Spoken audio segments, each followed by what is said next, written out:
देखो, आज की वीडियो में हम पढ़ेंगे male reproductive system. Male reproductive system क्या है? सबसे पहले तो हम समझते हैं गोनाड्स। गोनाड्स क्या होते हैं? Pair of sperm and ovum. Sperm and ovum के पेयर्स को क्या बोलेंगे हम? गोनाड्स। तो सबसे पहले क्या हम जब भी हम रिप्रोडक्शन की बात करेंगे तो सबसे पहले हम गोनाड्स की बात करें। गोनाड्स में क्या आएगा? Pair of sperms and ovum. देखो, मेल में क्या होगा? पेयर ऑफ स्पर्म्स, और फीमेल में क्या हो जाएगा? Pair of ovum. हेमाफोर्डिटिज्म क्या होता है? Both sexes in the same organism. देखो, कभी कभी क्या होता है ना कि ना तो पूरी तरह से फीमेल होता है और ना ही पूरी तरह से मेल होता है, दोनों के कैरेक्टर उसमें आ जाता है, उसको क्या बोलेंगे? हेमाफोर्डिटिज्म। ठीक है। अब रिप्रोडक्टिव ऑर्गन इंक्लूड्स क्या क्या कहते हैं, इसकी बात करेंगे। सी, ये जो नोट्स है ना, आपको एग्ज़ाम में लिखने के लिए इनफ नोट्स हैं।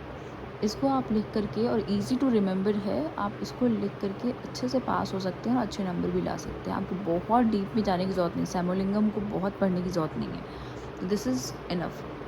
यहाँ पर देखिए, रिप्रोडक्टिव ऑर्गन्स जो है वो इंक्लूड करता है प्राइमरी सेक्स ऑर्गन को और एक्सेसरी सेक्स ऑर्गन को। अब जो प्राइमरी सेक्स ऑर्गन है वो क्या हो जाएंगे? आपके टेस्टिस हो जाएंगे, गोनाड्स हो जाएंगे। एक्सेसरी सेक्स ऑर्गन्स क्या हो जाएंगे? सेमिनल वेसिकल्स हो जाएंगे, प्रोस्टेट ग्लैंड, यूरेथ्रा और पेनिस। ये 4 एक्सेसरी सेक्स ऑर्गन्स में आते हैं।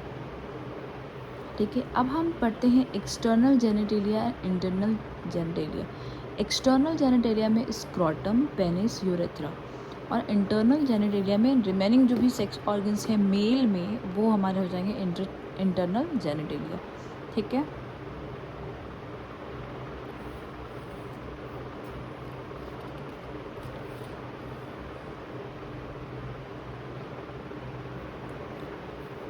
अब हम बात करते हैं, एनाटॉमी पढ़ते हैं, टेस्टिस का क्या एनाटॉमी है। देखो, सबसे पहले स्क्रोटम। स्क्रोटम क्या है हमारा? स्क्रोटम जो है वो सैक लाइक है।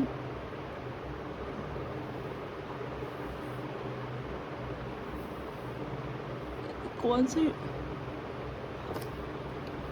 स्क्रोटम के अंदर हमारा क्या होता है? टेस्टिस होता है। ठीक है।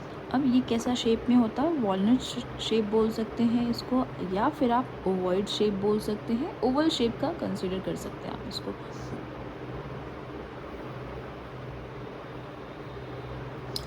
अब देखो, टेस्टिस कितने होते हैं? 2 टेस्टिस होते हैं, और हर एक टेस्टिस कितने ग्राम का होता है? 15 to 19 ग्राम का होता है।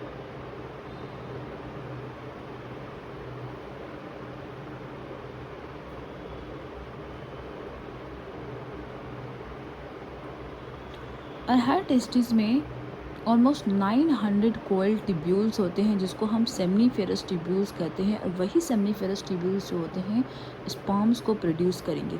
अब ये जो सेमनीफेरस टिब्यूल्स है वो कंटिन्यू हो जाएंगे कहाँ पे? वैसा एफेरेंस में, और वो फॉर्म करेंगे एपिडिडाइमस। ठीक है। एपिडिडाइमस क्या होगा? कंटिन्यू होगा वैसा डिफरेंस में। इसको हम स्पर्मेटिक डिफरेंस भी बोल सकते हैं, या डक्ट डिफरेंस भी बोल सकते हैं इसको। और ये क्या होगा? जो वैसा डिफरेंस है वो ऊपर की तरफ एक्सटेंड होगा कहाँ पर? एब्डोमिनल कैविटी में। किसके द्वारा? इग्विनल कैनल के द्वारा। अब ये फर्दर कंटिन्यू होगा किस में? एम्पुला में, और एम्पुला ज्वाइन कर लेगा आपको, एम्पुला ज्वाइन कर लेगा सेमिनल वेसिकल्स को, और बना देगा ये इजैकुलेटरी डक्ट, जो इजैकुलेट करेगा स्पर्म्स को। ठीक है। अब इजैकुलेटरी डक्ट कितने होंगे? 2 होंगे। अब इजैकुलेटरी डक्ट में क्या होगा? हमारा स्पर्म बन गया है, स्पर्म है हमारा, अभी कहाँ से आया है? वैसा डिफरेंस से आया है। अब ejaculatory duct empty into a single prosthetic part of urethra. अब जो इजैकुलेटिंग डक्ट है वो खाली हो जाएगा किस में? यूरेथ्रा में आ जाएगा, यूरेथ्रा से बाहर आ जाएगा। ठीक है। तो this is the process of like formation of the sperms to urethra. अब पढ़ते हैं इसमें covering of testis. Testis 3 layer से कवर्ड है, इनर से लेकर के आउटर पढ़ेंगे, इनर, मिडिल और आउटर। इनर में आपका आ जाएगा ट्यूनिका वेस्कुलोसा, और मिडिल में आ जाएगा ट्यूनिका एल्बुजिनिया, और आउटर में होगा आपका ट्यूनिका वेजिनालिस।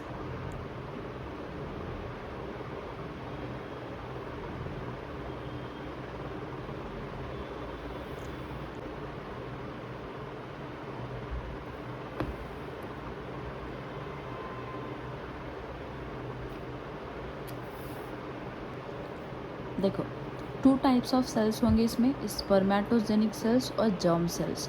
दूसरा क्या होगा, सर्टोली सेल्स, जिसको हम सपोर्टिंग सेल्स भी कहेंगे। स्पर्मेटोजेनिक सेल्स को हम जर्म सेल्स भी कहेंगे। अब इसमें 4 स्टेजेस होंगे स्पर्मेटोजेनिक्स में।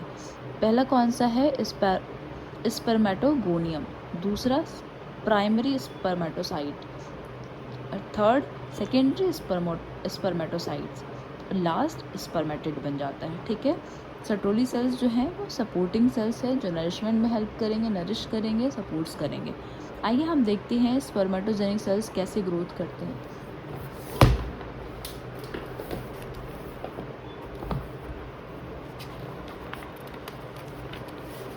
You can see on this page, see, ये क्या है,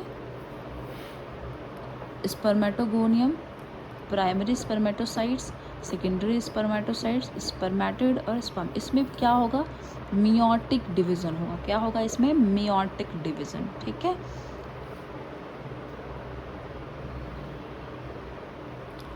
यहाँ पर सबसे पहले क्या होगा, प्रोलिफरेशन होगा, फिर ग्रोथ होगा, फिर मैचुरेशन, फिर ट्रांसफॉर्मेशन हो जाएगा। 4 स्टेजेस, PGMT, PGMT, PMT पढ़ते हो तो PGMT कर दो। ठीक है, तो प्रोलिफरेशन, ग्रोथ, मैचुरेशन, ट्रांसफॉर्मेशन।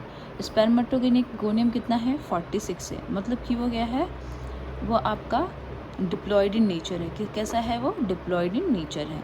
अब उसमें से 2 सेल्स आएंगे, एक रह जाएगा और एक फर्दर डिवाइड कर जाएगा, उसका ग्रोथ हो जाएगा। उसमें से क्या बनेगा, प्राइमरी स्पर्मेटोसाइट्स, वो भी क्या होंगे, हैप्लॉइड होंगे। अभी वो डिवाइड नहीं किए। अब वो मैचुरेशन के फेज़ में आकर के सेकेंडरी स्पर्मेटोसाइट्स बन जाएंगे और वहाँ पे वो हैप्लॉइड हो जाएंगे। ठीक है, डिप्लॉइड से हैप्लॉइड हो जाएंगे। और वो हैप्लॉइड में क्या होंगे, 22 ऑटोसोम होंगे और जो एक पेयर होगा वो या तो X होगा या तो Y होगा। ठीक है, अब नेक्स्ट सेकेंडरी स्पर्मेटोसाइट से स्पर्मेटिड बन जाएगा। स्पर्मेटिड भी क्या होगा, हैप्लॉइड होगा।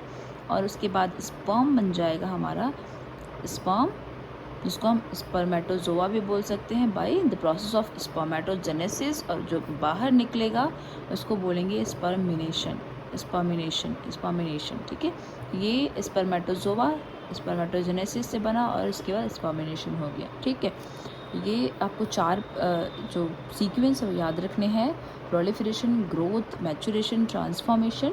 और यहाँ पर आपको याद रखना है कि पहले वो डिप्लॉइड होगा, फिर वो हैप्लॉइड होगा। ठीक है, मैचुरेशन और ट्रांसफॉर्मेशन स्टेज में आकर के वो हैप्लॉइड होगा। बाकी प्रोलिफरेशन और ग्रोथ वाले स्टेज में वो क्या होगा, डिप्लॉइड ही होगा। इसमें डिवीज़न कौन सा होगा, मेयोटिक डिवीज़न होगा। ठीक है, यहाँ पर देख सकते हैं स्टेजेस ऑफ स्पर्मेटोजेनेसिस। स्पर्मेटोजेनेसिस के स्टेज आपने पढ़ लिए हैं, अभी मैंने ऊपर पढ़ाया आपको। प्रोलिफरेशन, ग्रोथ, मैचुरेशन और ट्रांसफॉर्मेशन कैसे याद रखोगे, PMT का एग्जाम होता है तो PGMT कर दोगे। ठीक है, स्पर्मेटोगोनियम, प्राइमरी स्पर्मेटोसाइट्स और सेकेंडरी स्पर्मेटोसाइट्स। उसके बाद हमारा हो जाएगा स्पर्म, फिर स्पर्मेटिड। ऊपर क्या हो रहा है, डिप्लॉइड ही रह रहा है 2 फेज़ में, 2 स्टेजेस में। नीचे हमारा आकर के डिप्लॉइड हो जाए, हैप्लॉइड हो जा रहा है। ठीक है, अब क्या क्या फैक्टर्स जो हैं वो अफेक्ट कर सकते हैं स्पर्मेटोजेनेसिस को। सर्टोली सेल्स हो सकते हैं, हार्मोन्स हो सकते हैं, अदर फैक्टर्स हो सकते हैं। अदर फैक्टर्स क्या हो सकते हैं कि सपोज़ करो बॉडी का टेम्परेचर बहुत बढ़ गया या फिर कोई बीमारी हो गई, तो ये सब रीज़न हो सकते हैं। हार्मोन्स जो हैं, कौन कौन से हार्मोन्स हैं, तो FSH है, फॉलिकल्स स्टिमुलेटिंग हार्मोन, टेस्टोस्टेरोन है, एस्ट्रोजन है और लुटेनाइजिंग हार्मोन है, ग्रोथ हार्मोन है, इनहिबिन है, एक्टिविन है।